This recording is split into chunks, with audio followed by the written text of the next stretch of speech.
when we reach the level of the outer space mind. People who practice in earnestness, trying to develop and improve the qualities in their hearts step by step, beginning with virtue, the stages of concentration, and the levels of discernment, are, to make a comparison, like the people who build a rocket or a satellite to travel in outer space. They have to put their vehicle into good shape. Otherwise, it won't get off the ground, because the things that can act as obstacles to their vehicle are many. The object that's going to travel in space has to be developed in order to be completely suited to its environment in every way. Before they can get it safely past its obstacles, they need to have made ample calculations. Even then, there are times when mishaps occur. But once the vehicle has been thoroughly developed, it can travel easily in outer space without any mishaps of any sort. This is an analogy for the minds of those who practice, who have developed their inner qualities and put them into shape.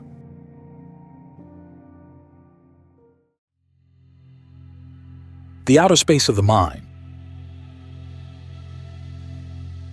The heart is what will step out beyond the realm of conventional realities that exert a gravitational pull on it, into the outer space beyond convention, to vimutti, or release.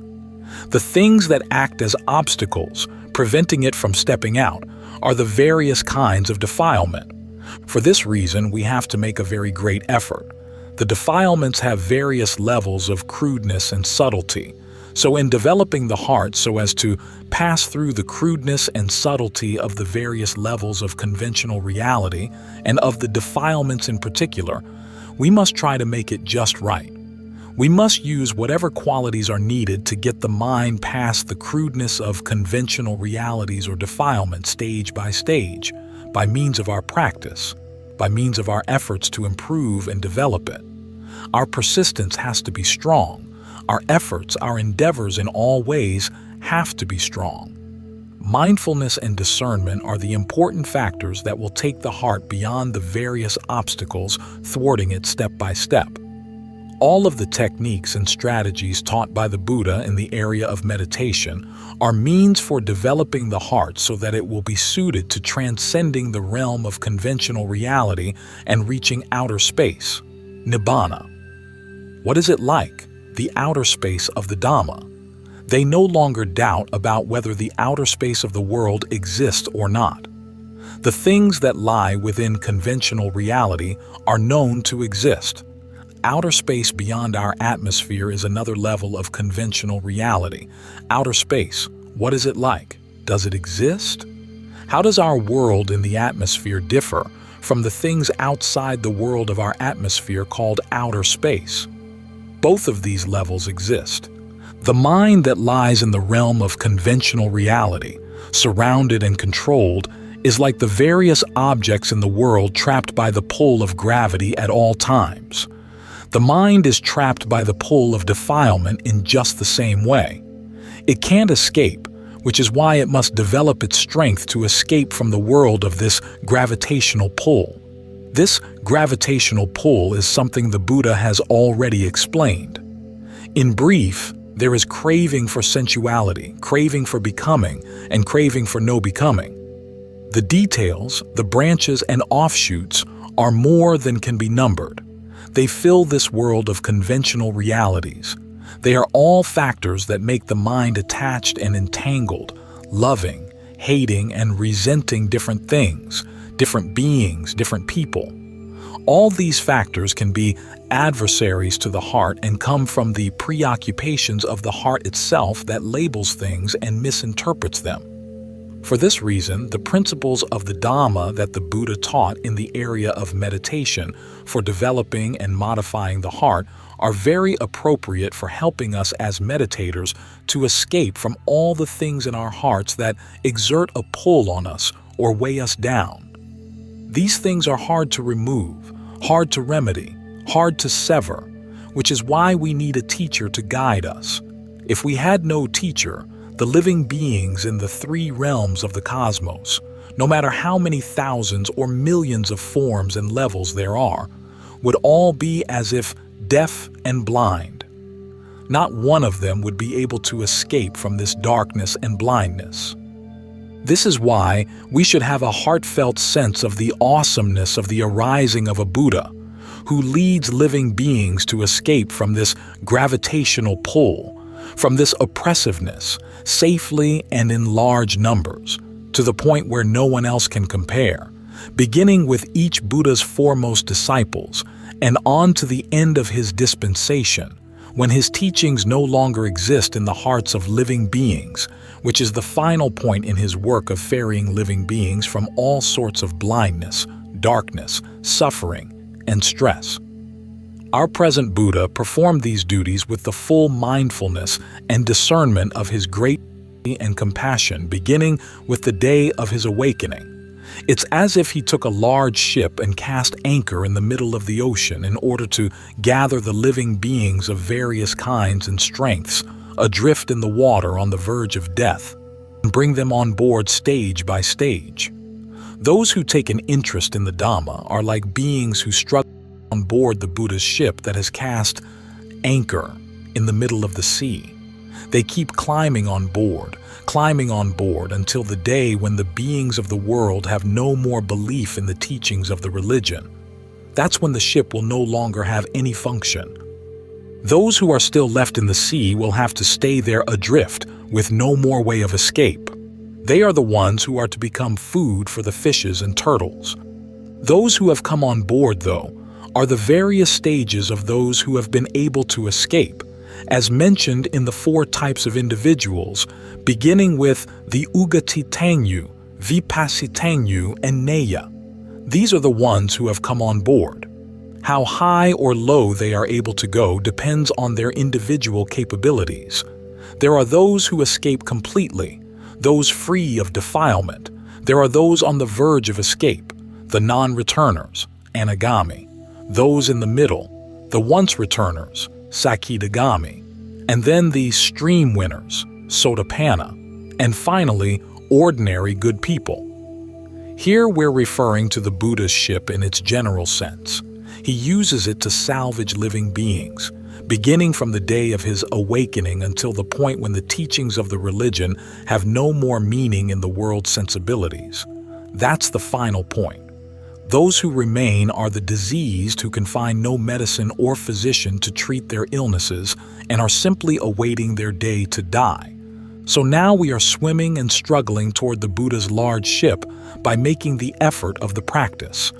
In particular, now that we have ordained in the Buddha's religion and have developed a feel for his teaching, this makes us even more moved, even more convinced of all the truths that he taught rightly about good and evil, right and wrong, hell, heaven, the Brahma worlds, and nibbāna, all of which are realities that actually exist. We have followed the principles of the Buddha's Dhamma, and in particular, the practice of meditation. Try to build up your strength and ability without flagging, so as to resist and remove all the things that coerce or exert a gravitational pull on the heart. Don't let yourself become accustomed to their pull. They pull you to disaster, not to anything else.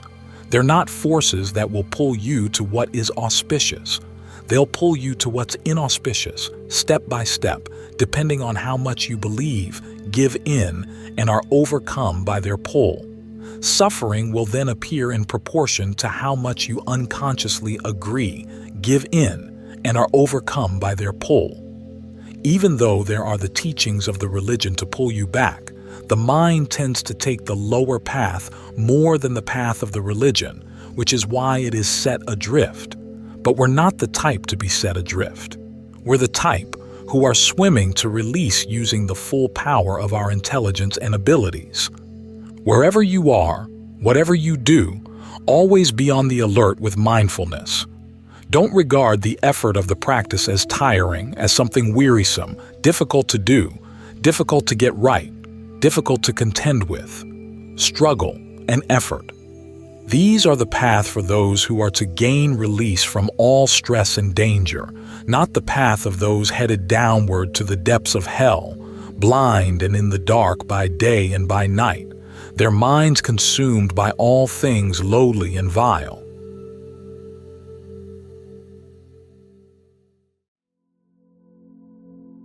The noble ones in the time of the Buddha practiced in earnest.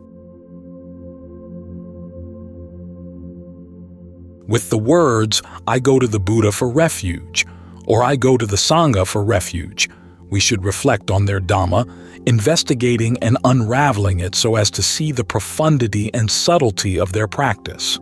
At the same time, we should take their realizations into our hearts as good examples to follow so that we can conduct ourselves in the footsteps of their practices and realizations. I go to the Buddha for refuge. We all know how difficult it was for him to become the Buddha. We should engrave it in our hearts. Our teacher was the first pioneer in our age to the good destination for the sake of all living beings. Things were never made easy for him. From the day of his renunciation to the day of his awakening, it was as if he were in hell.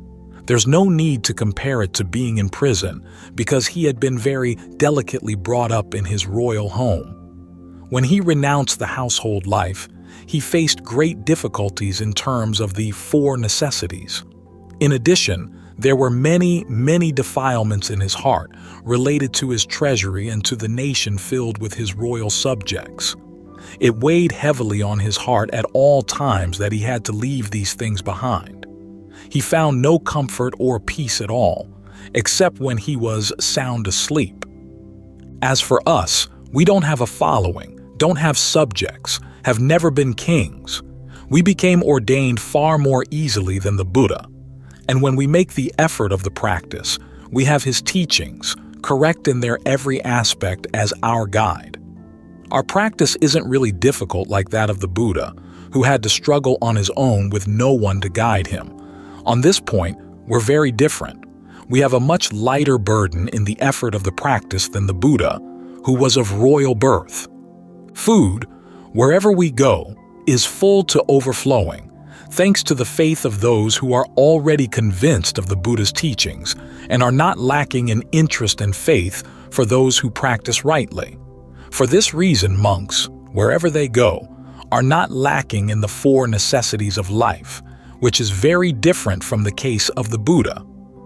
All of the noble disciples who followed in the Buddha's footsteps were second to him in terms of the difficulties they faced.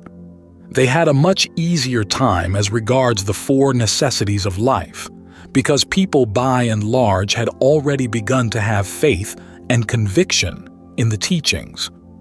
But even so, the disciples didn't take pleasure in the four necessities more than in the Dhamma, in making the single-minded effort to gain release from suffering and stress. This is something very pleasing, something very worthy to be taken as an example. They gave their hearts, their lives, every part of themselves, in homage to the Buddha and Dhamma, to the point where they all became homage to the Sangha within themselves. In doing so, they all encountered difficulties, every one of them. Because the Dhamma is something superior and superlative, whoever meets it has to develop and prosper through its power day by day, step by step, to a state of superlative excellence. As for the defilements, there is no type of defilement that can take anyone to peace, security, or excellence of any kind. The defilements know this. They know that the Dhamma far excels them, so they disguise themselves thoroughly to keep us from knowing their tricks and deceits. In everything we do, they have to lie behind the scenes, showing only their tactics and strategies, which are nothing but means of fooling living beings into falling for them and staying attached to them. This is very ingenious on their part. For this reason, those who make the effort of the practice are constantly bending under their gravitational pull. Whether we are doing sitting meditation, walking meditation, whatever our posture, we keep bending and leaning under their pull. They pull us toward laziness and lethargy. They pull us toward discouragement and weakness. They pull us into believing that our mindfulness and discernment are too meager for the teachings of the religion. They pull us into believing that our capacities are too meager to deserve the Dhamma, to deserve the paths, fruitions, and nibbāna, or to deserve the Buddha's teachings. All of these things are the tactics of the pull of defilement to draw us solely into failure, away from the Dhamma. If we don't practice the Dhamma so as to get above these things, we won't have any sense at all that they are all deceits of defilement. When we have practiced so as to get beyond them step by step, though, they won't be able to remain hidden. No matter how sharp and ingenious the various kinds of defilement may be, they don't lie beyond the power of mindfulness and discernment. This is why the Buddha saw causes and effects, benefits and harm, in a way that went straight to his heart because of his intelligence that transcended defilement. For this reason, when he taught the Dhamma to the world, he did so with full compassion so that living beings could truly escape from danger, from the depths of the world so full of suffering. He wanted the beings of the world to see the marvelousness, the awesomeness of the Dhamma that had had such an impact within his heart, so that they too would see as he did. This is why his proclamation of the Dhamma was done in full measure, for it was based on his benevolence. He didn't proclaim it with empty pronouncements or as empty ceremony. That sort of thing didn't exist in the Buddha. Instead, he was truly filled with benevolence for the living beings of the world. His activities as Buddha, the 5 duties of the Buddha we are always hearing about, he never abandoned, except for the few times he occasionally set them aside in line with events. But even though he set them aside, it wasn't because he had set his benevolence aside. He set them aside in keeping with events and circumstances. For example, when he spent the rains alone in the Paralaya forest, he had no following, and none of the monks entered the forest to receive instruction from him, which meant that this activity was set aside. Other than that, though, he performed his duties to the full because of his benevolence, with nothing lacking in any way. This is a matter of his having seen things clearly in his heart, the harm of all things dangerous, and the benefits of all things beneficial. The Buddha had touched and known them in every way, which is why he had nothing to doubt. His teaching of the Dhamma regarding harms and benefits was thus done in full measure. He analyzed harm into all its branches. He analyzed benefits into all their branches and completely revealed the differing degrees of benefits they gave. The beings of the world who had lived drearily with suffering and stress for untold eons and were capable of learning of the excellence of the Dhamma from the Buddha, how could they remain complacent? Once they had heard the teachings of the religion truly resonating in their very own ears and hearts, because of the truth, the honesty, the genuine compassion of the Buddha, they had to wake up. The beings of the world had to wake up. They had to accept the truth. That truth is of 2 kinds. The truth on the side of harm is one kind of truth. It really is stressful, and the origin of stress really creates stress to burn the hearts of living beings. As for the path, it really creates ease and happiness for living beings. Those who listened to these truths listened with all their hearts. This being the case, the strength of will they developed, their conviction and their clear vision of both harm and benefits all gathered to become a strength permeating the one heart of each person. So why shouldn't these things reveal their full strength and manifest themselves as persistence, effort, earnestness, and determination in every activity for the sake of gaining release from all dangers and adversity by means of the Dhamma? This is why the disciples who heard the Dhamma from the Buddha, from the mouth of the foremost teacher, felt inspired and convinced. Many of them even came to see the Dhamma and gain release from suffering and stress, step by step to the point of absolute release, right there in the Buddha's presence. As we've seen the texts say, when the Buddha was explaining the Dhamma for the sake of those who could be taught, his followers, such as the monks, attained the Dhamma to ultimate release, nibbāna, in no small numbers. This is what happens when truth meets with truth. They fit together easily with no difficulty at all. Those who listened did so by really seeing the benefits and harm, really convinced by the reasons of the Dhamma taught by the Buddha, which is why they gained clear results right then and there. The Dhamma, both the harm and benefits that the Buddha explained in his day and age, and that existed in the hearts of his listeners in that day and age. In what way is it different from the truths existing in our hearts at present? They're all the same nature of truth, the same noble truths. They don't lie beyond the four noble truths, either in the Buddha's time or in the present. The Buddha's instructions were the truth of the path, teaching people to have virtue, concentration, and discernment so that they could truly understand the affairs of stress straight to the heart and remove the cause of stress, which is a thorn or a spear stabbing the heart of living beings, creating suffering and stress that go straight to the heart as well. The truth of stress exists in our bodies and minds. The truth of the origin of stress reveals itself blatantly in our hearts, in our every activity. What can reveal itself only intermittently or not at all is the path, even though we are listening to it right now.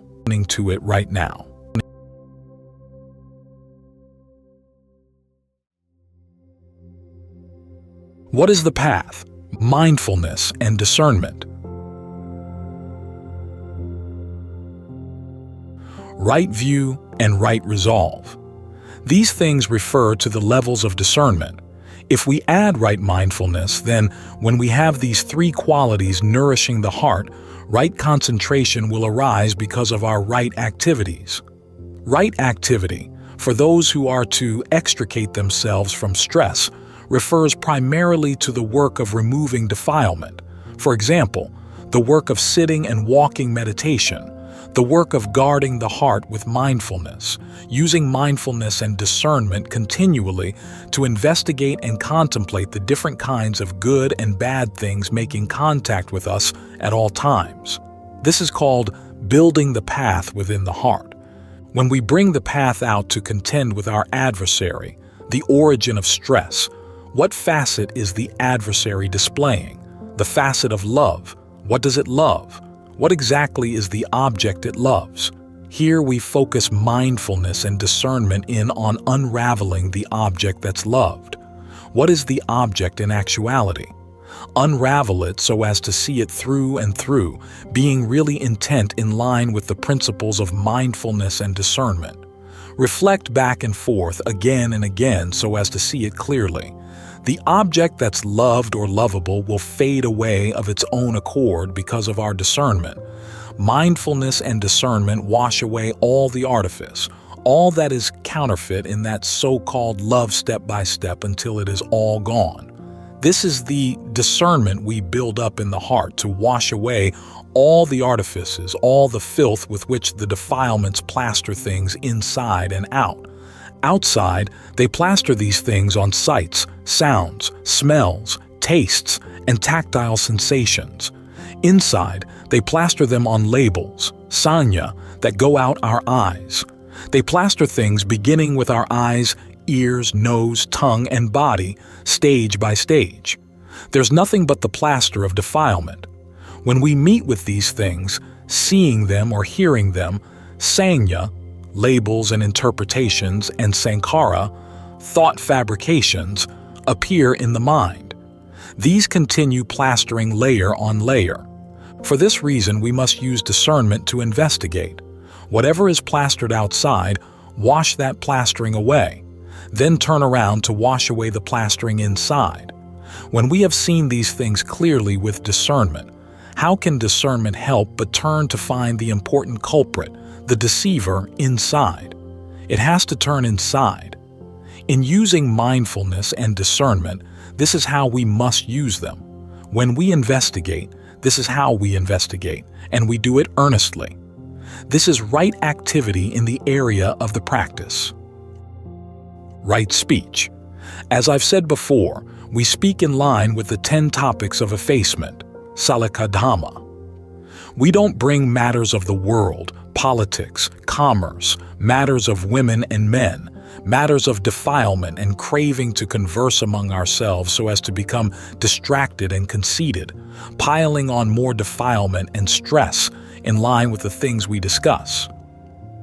With the topics of effacement, that's what the Buddha called them, we speak of things that will strengthen our will to make persistent effort, making us convinced and inspired with the Dhamma.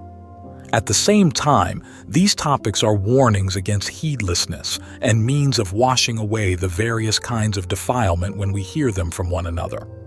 This is right speech in the area of the practice. Right livelihood. Feed your heart with Dhamma. Don't bring in poison, greed, anger, delusion, or lust.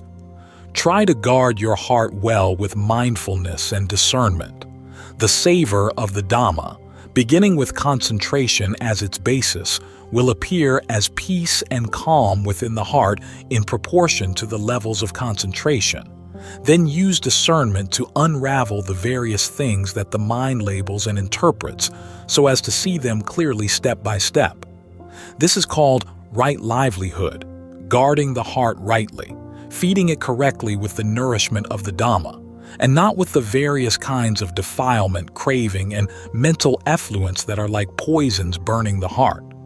Reduce matters to these terms, meditators. This is called right livelihood in the practice of meditation. Right effort, as I've said before, means persistence in abandoning all forms of evil. This covers everything we've said so far. The Buddha defines this as persistence in 4 areas, or of 4 sorts. But since I've already explained this many times, I'll pass over it here. Right mindfulness. What does the Buddha have us keep in mind? All the things that will remove defilement. For example, he has us keep the 4 frames of reference in mind, being mindful as we investigate the body, being mindful as we investigate feelings, being mindful as we investigate the mind, being mindful as we investigate phenomena that involve the mind, arise in the mind, arise and then vanish, vanish and then arise, matters of past and future appearing in the present all the time. We keep investigating in this way. If we investigate so as to make the mind progress in tranquility meditation, right mindfulness means using mindfulness to supervise our mental repetition. From there, it turns into right concentration within the heart. This is called building the Dhamma, building tools for clearing our way, loosening the things that bind and constrict the heart so that we can make easy progress, so that we aren't obstructed and blocked by the force of the things I have mentioned. Only the religion, or only the Dhamma, can remove and scatter all the things that have bound us for countless eons, clearing them away so that we can make easy progress. When the mind is centered in concentration, then confusion and turmoil are far away. The mind is still and dwells in comfort and ease. When the mind develops discernment from investigating and contemplating the things that obstruct it, it makes easy progress. The sharper its discernment, the wider the path it can clear for itself. Its going is smooth, easy. It advances by seeing and knowing the truth, without being deluded or deceiving itself. Genuine discernment doesn't deceive itself, but instead makes smooth progress.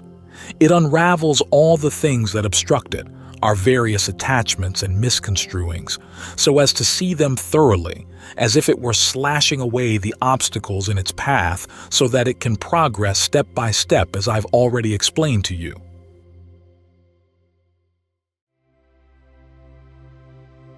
So investigate on in until you understand, reaching the point of letting go with no more concerns. The most important basis for its investigation is the body.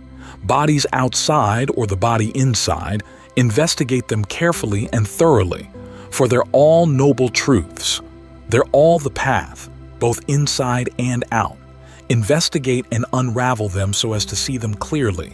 And while you're investigating them, don't concern yourself with any other work more than with the work of investigation.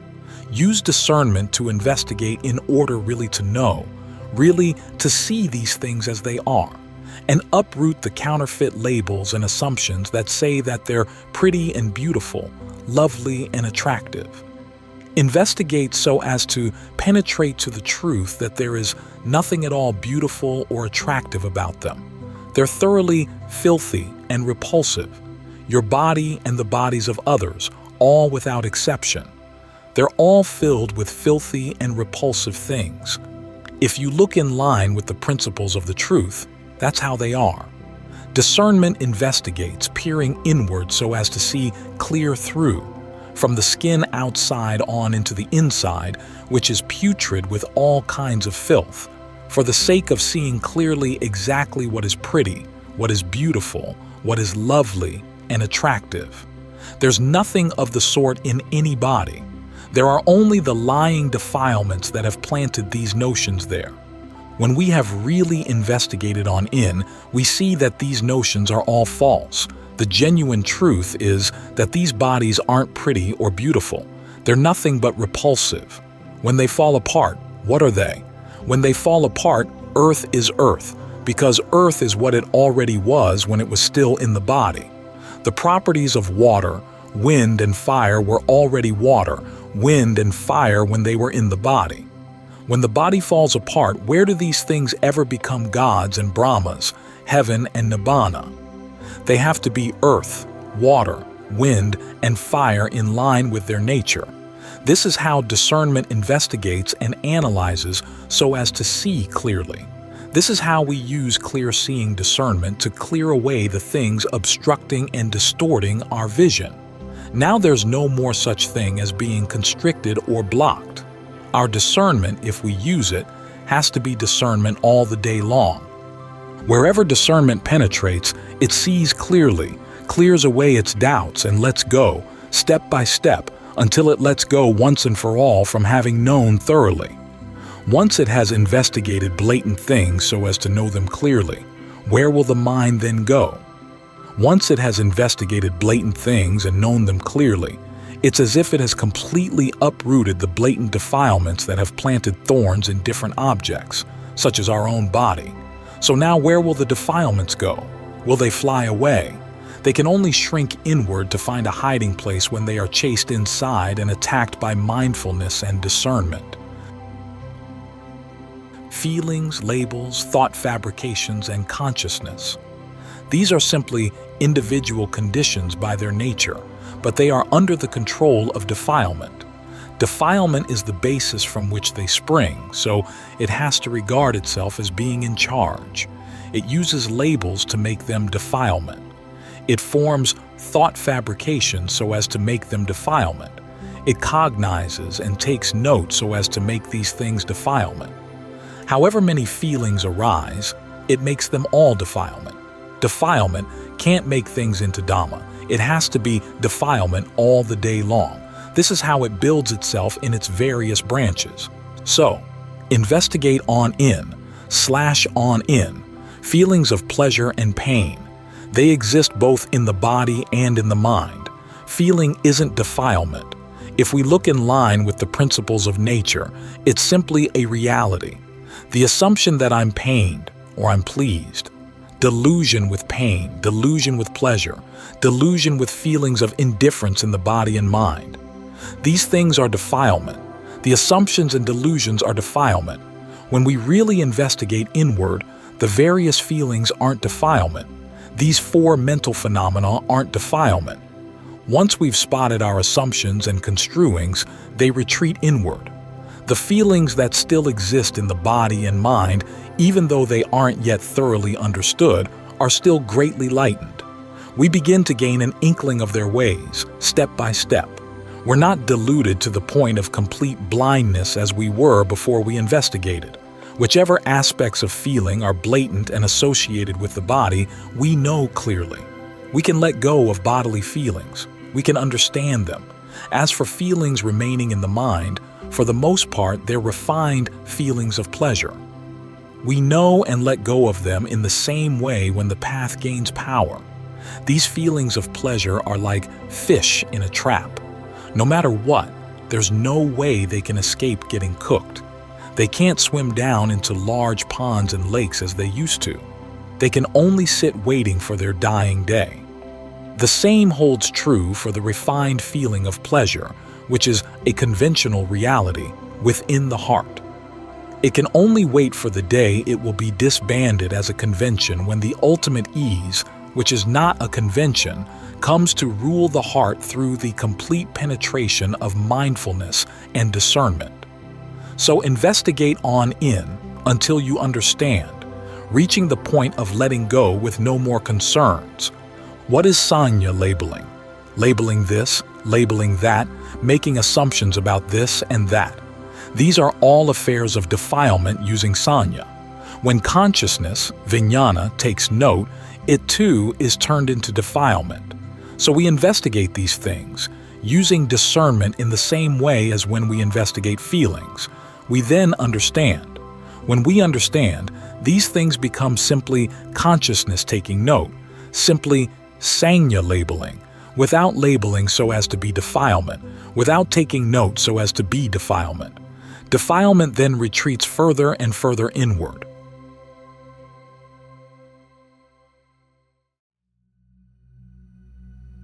When we reach the level of the outer space mind,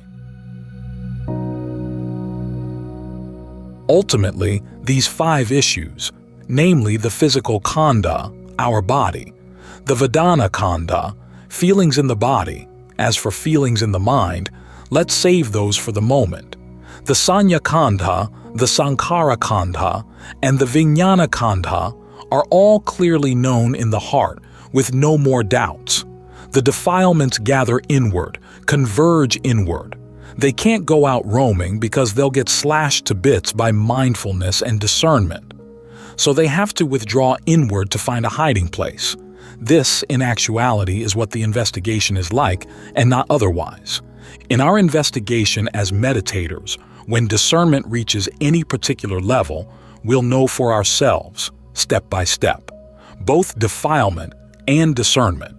We'll know both sides at the same time. When discernment is very strong, defilement grows weaker. Mindfulness and discernment become even more courageous and unflinching. The words laziness and lethargy, which are affairs of defilement, disappear. We keep moving in with persistence day and night. This is the way it is when the path gains strength. As meditators, you should take note of this and practice so as to know it and see it, so as to make it your own treasure arising in your heart. Your doubts will then be ended in every way.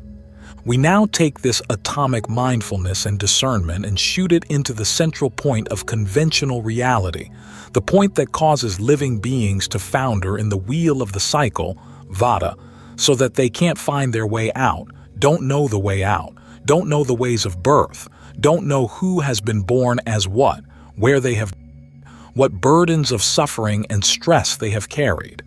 Mindfulness and discernment go crashing down into that point until it is scattered to pieces. And so now how can we not know what it is that has caused us to take birth and die? There is only defilement that is the important seed causing us to take birth and die, causing us to suffer pain and stress. The true Dhamma hasn't caused us to suffer. It has brought us nothing but and ease in line with its levels, in line with the levels of what is noble and good. The things that give rise to major and minor sufferings are all affairs of defilement. We can see this clearly. We can know this clearly. Especially when defilement has been completely scattered from the heart, it's as if the earth and sky collapse. How can this not send a tremor through the 3 levels of the cosmos? Because this thing is what has wandered throughout levels of the cosmos. When it has been made to collapse within the heart, what is the heart like? How does the outer space of the Dhamma differ from the outer space of the world? Now we know clearly. The outer space of this purified mind, is it annihilation? The outer space of the world isn't annihilation. If it were annihilation, they wouldn't call it outer space. It's a nature that exists in line with the principles of its nature as outer space. The outer space of the mind released from all forms of gravitational pull, that is, conventional reality. What is it like? Even though we've never known it before, when we come to know it, we won't have any doubts. Even though we've never seen it before, when we come to see it, we won't have any doubts. Even though we've never experienced it before, when we come to experience it, we won't have any doubts. We won't have to search for witnesses to confirm it, the way we do with conventions in general.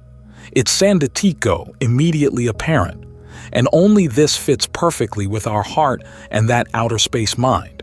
This is what we referred to at the beginning when we talked about the outer space of the world and the outer space of the mind.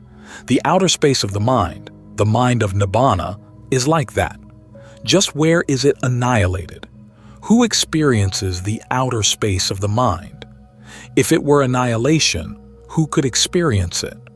As for where it will or won't be reborn, we already know that there's no way for it to be reborn. We know this clearly. We've removed every defilement or conventional reality that would lead to rebirth. Conventional reality is the same thing as defilement. All things, no matter how subtle, that have been dangers to the heart for such a long time have been completely destroyed. All that remains is the pure outer space of the mind that is pure. You can call it outer space.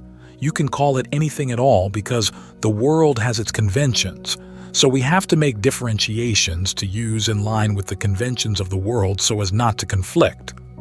When we reach the level of the outer space mind, how does it feel for the mind to have been coerced, oppressed, and subject to the pull of all things base and vile, full of stress and great sufferings for eons and eons? We don't have to reflect on how many lifetimes it's been. We can take the principle of the present as our evidence. Now the mind is released. We've seen how much suffering there has been, and now we've abandoned it once and for all. We've absolutely destroyed its seeds, beginning with avijja pakaya sankhara. With unawareness as condition, there occur fabrications.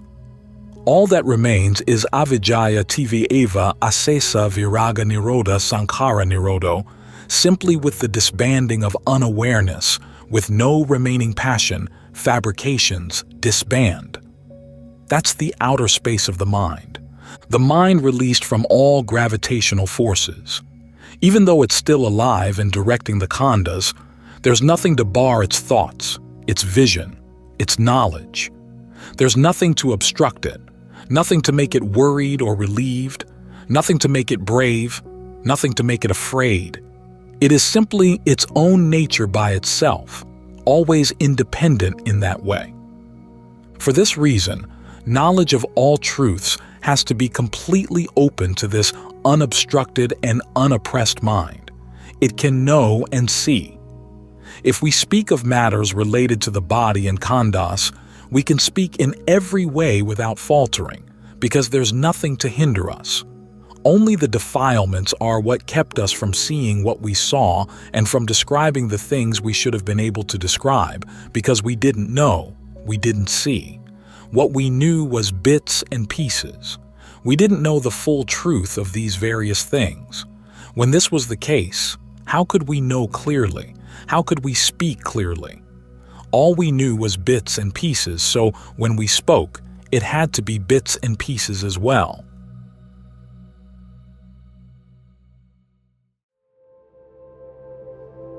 Aloko udapadi, brightness arose.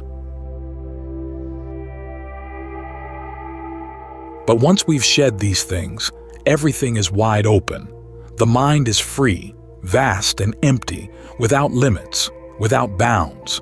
There's nothing to enclose or obscure it. When we know, we really know the truth. When we see, we really see the truth. When we speak, we can speak the truth. You can call the mind brave or not brave as you like, because we speak in line with what we experience, what we know and see. So why can't we speak? We can know, we can see, so why can't we speak? For these things exist as they have from the beginning. When the Buddha proclaimed the Dhamma to the world, he took the things that existed and that he saw in line with what he had known, everything of every sort, and proclaimed them to the world. Think of how broad it was. the knowledge of the Buddha, how subtle and profound, because nothing was concealed or mysterious to him. Everything was completely open to him. This is why he's called Lokavidu, one who knows the world clearly, through the vastness of his mind that had nothing to enclose or conceal it at all. Aloko Udapadi, brightness arose. His mind was bright toward the truth both by day and by night. This is how the Buddha knew. The noble disciples all knew in the same way, except that his range and theirs differed in breadth. But as for knowing the truth, it was the same for them all. Here we've described both the benefits and the harm of the things involved with the mind. In other words, both the Dhamma and the defilements, for you as meditators to listen to and contemplate in earnestness.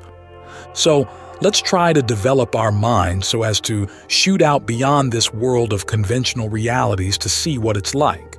Then we won't have to ask where the Buddha is, how many Buddhas there have been, whether the noble disciples really exist, or how many they are, because the one truth that we know and see clearly in our hearts resonates to all the Buddhas, all the noble disciples, and all the Dhamma that exists.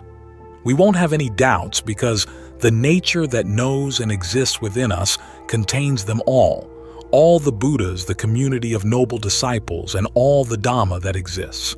It's a nature just right in its every aspect, with nothing for us to doubt. This is the place, if we speak in terms of place, where we run out of doubts about everything of every sort. We oversee the khandhas, which are simply conventions of the world, just as all the noble disciples do while they are still living. As for the mind, it has gained release and remains released in that way. As we have said, even though it remains in the midst of the world of conventions, this nature is its own nature, and those other things are their own affairs. Each is a separate reality that doesn't mingle, join, or have an effect on the others. When we say release from the world, this is what we mean. All of the Dhammas I have mentioned here, when do they exist, and when don't they exist? The Dhamma exists at all times and in all places. It's akaliko, timeless. So I ask that you penetrate into the Dhamma of these four noble truths. You'll be right on target with the results of the Buddha and the noble disciples, and there's no doubt but that you'll be right on target with the results of the Buddha's and the noble disciples' work. Their workplace is in these four noble truths, and the results that come from the work are the paths, fruitions, and nibbāna. They arise right here. They're located right here. When we have practiced and reached them fully and completely, there will be nothing for us to question. This is why there won't be any reason to doubt the time of the Buddha as compared to our own time, as to whether the Dhamma of the Buddha was different, because the defilements are now different from what they were then. The defilements then and now are all of the same sort. The Dhamma is all of the same sort. If we cure defilement in the same way, we're bound to gain release in the same way. There is no other way to gain release, no matter what the day and age. There is only this one way, following the way of the path, beginning with virtue, concentration, and discernment to eliminate defilement, the cause of stress, in particular, craving for sensuality, craving for becoming, and craving for no becoming, completely from the heart. As for nirodha, the cessation of stress, when defilement is disbanded, from where will any more suffering or stress arise? When defilement and stress are disbanded for good, that's the outer space of the mind. As for the noble truths, their activities, or our workplace. The result that comes from these four noble truths is something else entirely. As I've always been telling you, what is it that knows that stress and the cause of stress disband? When the path has performed its duties to the full and has completely wiped out the cause of stress, then nirodha, the cessation of stress, appears in full measure, after which it disbands as well, because it too is a conventional reality. As for the one who knows that the cause of stress has disbanded by being eradicated through the path so as to give rise to the cessation of stress. The one who knows this is the pure one, the outer space of the mind, and that's the end of the matter. So investigate carefully. Listen carefully when you listen to the Dhamma while putting it to use. When we work, we can't let go of our tools. For instance, if we're working with an axe, the axe has to be at hand. If we're working with a knife, the knife has to be at hand. If we're working with a chisel, the chisel has to be at hand. But when we've finished our work, we let go of our chisel, we let go of our various tools. So here, the virtue, concentration, and discernment that are called the path are our tools in the work of eliminating defilement. We have to keep them right at hand while we are working. When we have eliminated defilement until it's completely defeated and nothing is left. These tools are phenomena that let go of themselves of their own accord, without our having to force them.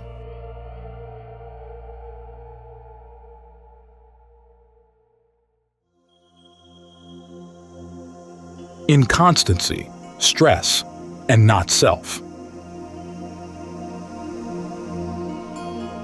As I've always been saying, the teachings on inconstancy, stress, and not self are our path. We can't let go of them. We have to investigate things with mindfulness and discernment so as to see them clearly in line with the principles of inconstancy, stress, and not self. Once we're ready, and we've run the full course, we let go of these principles in line with the truth. We don't call anything not self. Each thing is a separate reality, with no quarreling. This is the Dhamma. It has many stages, many levels, so those who listen have to make distinctions, because in this talk, I've discussed many stages on many levels, back and forth, so as to make things plain for those listening. To summarize, the marketplace of the paths, fruitions, and nibbāna is located in the Noble Truths. It isn't located anywhere else. So, whatever else, make sure that you attain them. Accelerate your efforts to the full extent of your ability. Use all the mindfulness and discernment you have to contemplate and investigate things in order to see them clearly. See what it's like to set them spinning as a wheel of Dhamma, which the Buddha has described as super mindfulness and super discernment. When we start out practicing, how can they immediately become super mindfulness and super discernment? When children are born, they don't immediately become adults. They have to be nourished and guarded and cared for. Think of how much it takes, how much it costs, for each child to become an adult as we all have. Mindfulness and discernment need to be nourished and guarded in just the same way. When we nourish and guard them unceasingly, unflaggingly, they grow bold and capable until they become super mindfulness and super discernment. Then they attack the defilements, no matter what the sort, until the defilements are slashed to pieces with nothing left, so that we attain purity, release, and nibbāna within our own heart, which will then have the highest value. Whether or not anyone else confers titles on it, we ourselves don't confer titles. We've reached sufficiency, so what is there to gain by conferring titles? All that's left is the gentleness and tenderness of purity, blended into one with benevolence. The entire mind is filled with benevolence. The Buddha taught the beings of the world through his benevolence. His mind was completely gentle toward every living being in the 3 levels of the cosmos. He didn't exalt or demean any of them at all. Sabbe Sata. May all living beings who are fellows in suffering, birth, aging, illness, and death, Avra Hontu, be free from enmity. All the way to Sukhi Attanam Pariharantu, may they look after themselves with ease. That was his benevolence. He gave equality to all living beings. He didn't lean because his mind didn't have anything to lean. It didn't have any defilements infiltrating it that could make it lean. The things leaning this way and that are all affairs of defilement. When there's pure Dhamma, the mind keeps its balance with pure fairness, so there's no leaning. It's a principle of nature that stays as it is. So I ask that you all take this and earnestly put it into practice. Gain release so as to see it clearly in your heart. How do they compare, this heart as it's currently coerced and oppressed, and the heart when it has attained release from coercion and oppression? How do they differ in value? Come to see this clearly in your own heart. You won't see it anywhere else. Sanditiko. It's immediately apparent within the person who practices. So then, this seems to be enough explanation for now.